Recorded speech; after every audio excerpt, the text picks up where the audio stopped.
అబ్బాయి వాళ్ళు నారు పోసినారు ఫ్రెండ్స్. ఇది నారు ఫ్రెండ్స్. లోపల పందులు వస్తాయని ఆ కొండకు పోతున్నాం ఫ్రెండ్స్. మేము కనపడడం లేదు.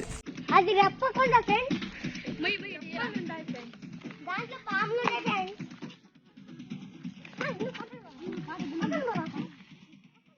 పాములు అవలేరా?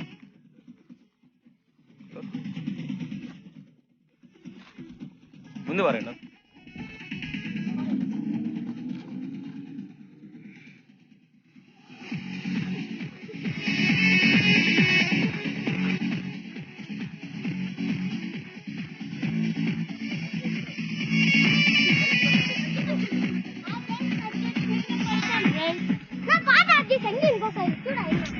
వాయిస్ మళ్ళీ చూద్దాం. వాయిస్ బ్యాక్గ్రౌండ్ చేద్దాం.